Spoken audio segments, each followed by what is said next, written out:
We talked yesterday about how to calculate average atomic mass, but you were given the percent abundances. Okay, you were given those percent abundances. Here, this is what we're going to use to figure out those percent abundances. Okay, we're going to learn how those came about. And it's going to be based on each isotope. All right, but what we're going to do is we're going to set up an equation that's based on the isotope masses using x, and then we're going to solve for x. You guys have solved for x before in your math classes, right? Okay, so this hopefully should be a bit of a review. So here's our first example. Go ahead and jot it down. You can abbreviate wherever you see fit, but the important stuff is, guys, make sure you know the isotopes and their masses. Okay, their specific masses, and then the average atomic mass right here. So rubidium has two isotopes, rubidium-85, which has an exact mass of 84.9117 AMU, and rubidium-87, which has an exact mass of 86.9085 AMU. If the average atomic mass is 85.4678 AMU, what is the abundance of each isotope? So I'll give you a minute to jot this down, and then we'll go ahead and attack it together. All right, so just by looking at this information, guys, so when we're given the isotopes, okay, we are given a rounded one. They're not the exact. Here, we're given the exact isotope values. Even though we call it rubidium-87, this is the exact mass of it, and this is the exact mass for rubidium-85, okay? Again, why, when we do our calculations, our average atomic mass is a little bit off from what we see on the periodic table, because that's using the exact numbers, right? Based on these two isotopes, here's our average atomic mass of 85.4678. Which do you think is going to be more abundant? Now, we're going to do the math here in a second, but if it's an average of these two isotopes, which one do you think is going to be more prevalent there? Alex? Why? Exactly. So you have a kind of a built-in check. Now, not as exact as when we did average atomic mass yesterday and we were looking at the periodic table, but you can say, hey, rubidium-85 is probably going to be more abundant than 87 because our average atomic mass is closer to 85 than it is 87. So if you get something that's weird that says, hey, 87 is like 90%, you know you did something wrong. All right, so here we go. We're going to have to set up an equation first, and this is where we're going to use x. So we are given the masses. We're given the average atomic mass. We have to figure out the percentages. So think back to yesterday, guys. How did we set up our problem to get the average atomic mass? What did we do? Look back in your notes if you can't remember. Grant? The mass times the percentage. Exactly. Mass times percent is what we did. So we did mass times the percent plus the mass times the percent, and then that gave us the average atomic mass. So this is the same idea, guys, that we're going to use here to solve this, except now we're going to have a different unknown. The percentages are what we don't know. In theory, what should all the percentages, when you put them all together, what should they add up to? 100%. Now, we did it two ways yesterday, where we had percentages, but then we also could put it right into a decimal form.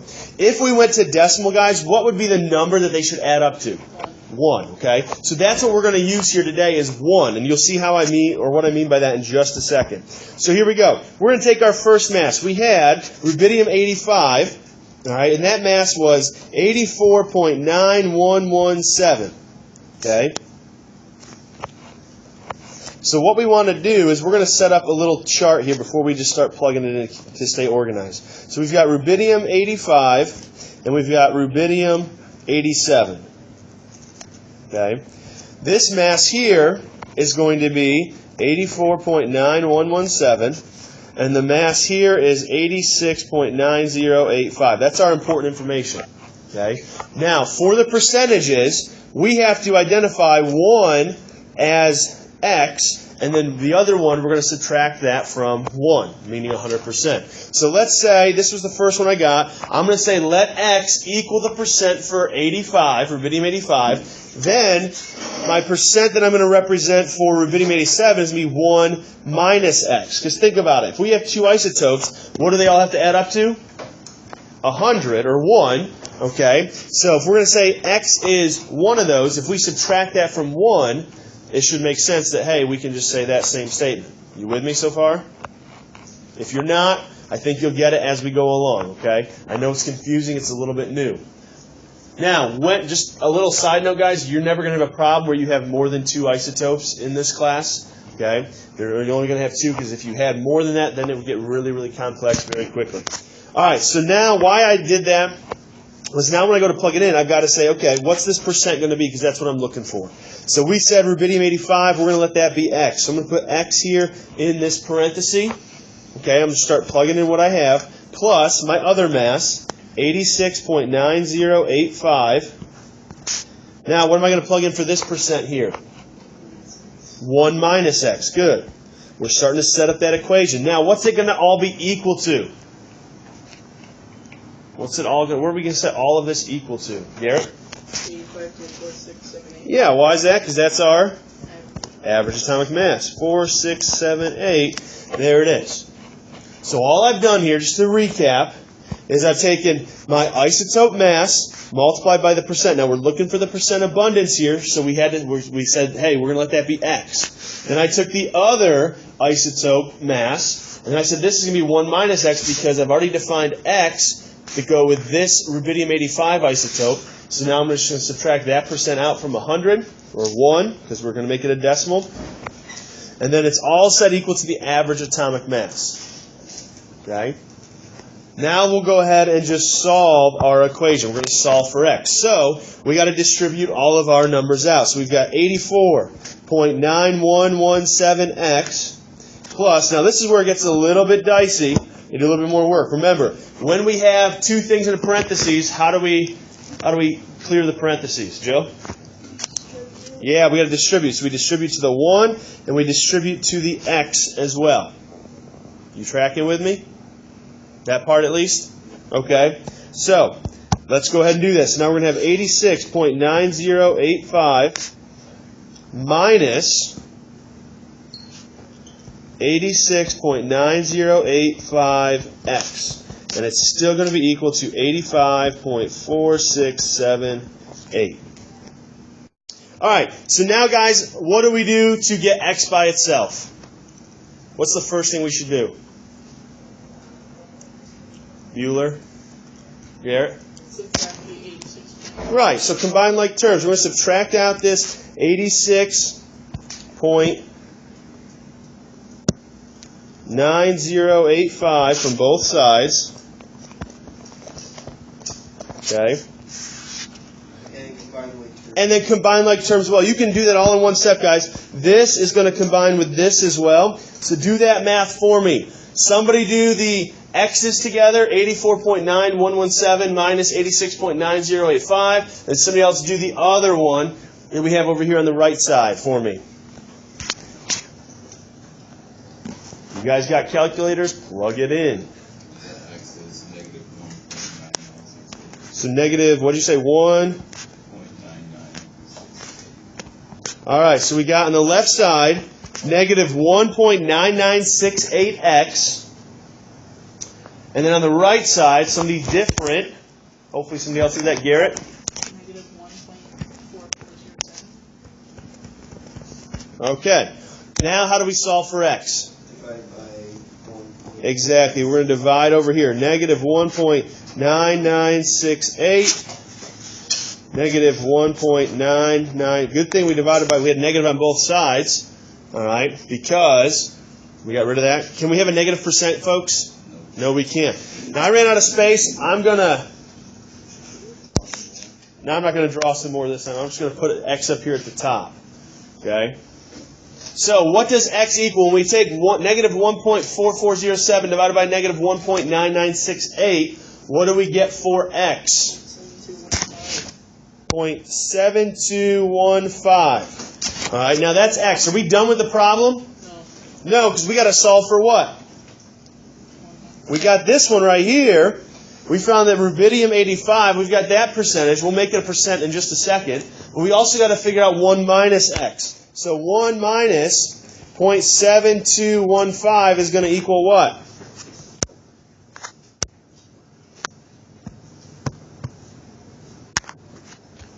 Calculators, guys, you have them. Use them. 1 minus 0.7215. That's easy.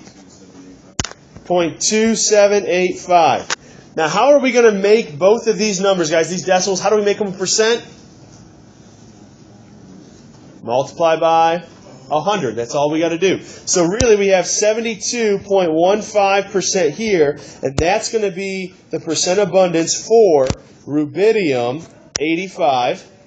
And then here we have 27.85, and that's going to be our percent abundance for rubidium 87.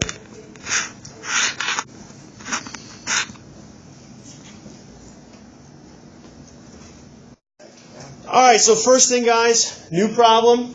What we need to do is let's just define our important information. So this is going to be this, it's going to be this, and it's going to be this. So I'm just going to over here say, all right, so I've got chlorine 35. Its actual mass is 34.969 AMUs. All right, I'm going to say let this one equal X. Okay, so for my percent abundance, I'm going to say that's going to be X. And I'm going to jot down chlorine 37.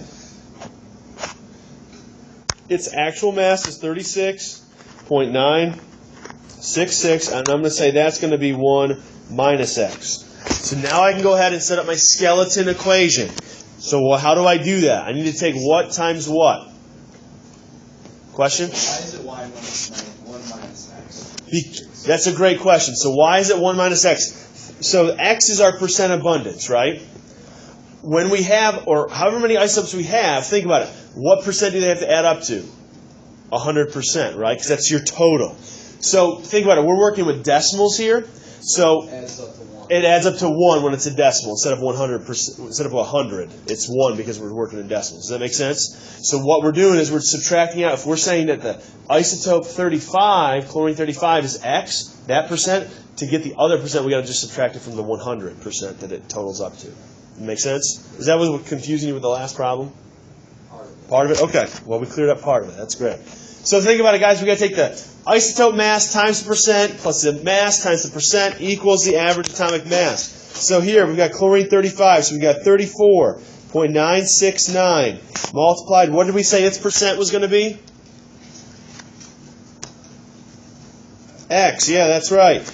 All right, not equals, sorry. Plus 36.966 times its percent, which we said was 1 minus X. All that's going to add up to the average atomic mass of 35.453 AMUs. All right, so now we got to start solving for X. We got to get X by itself.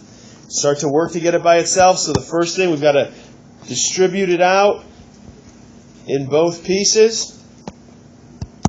So then we have 34.969X plus 36.966 minus 36.966X equals 35.453. So now we're going to go ahead and combine like terms. If you're working ahead, that's great. So we're going to combine these two right here, the X's, and we're going to combine the other numbers as well. So subtract out 36.966 from both sides.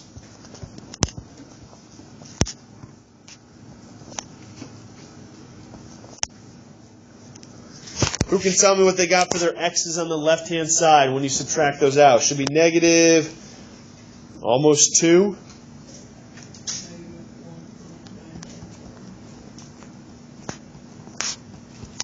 And on the right side, should be about 1 point, mental math,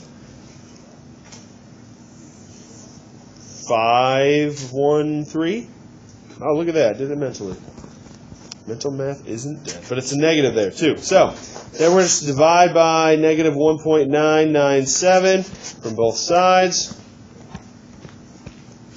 So that is X. So X equals what when we do the math? What did you get?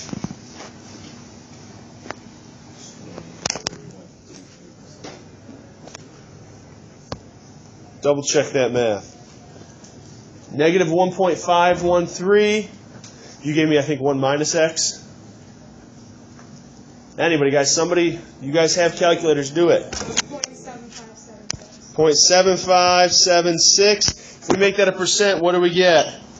75. Okay? 75.76%. So that means 1 minus x is going to be what? 0.24 what? 0.2424, and then 10% is 24.2. Exactly. And guys, if you want to just convert them right to percentages, that is totally fine with me. So I'm just going to recap up here in the upper right corner. All right, so we're going to say that chlorine 35 equaled X, which equals 75.76%. And then we had chlorine 37, which equaled 1 minus X, which then was 24.24%. So you have to put the larger number to the 1 minus X? You don't have to. That's just the way that I did it, just the way I set it up. If you switched them around and said that the larger number was X and the smaller one was 1 minus X, it would still work out the same in the end. It should work out the same.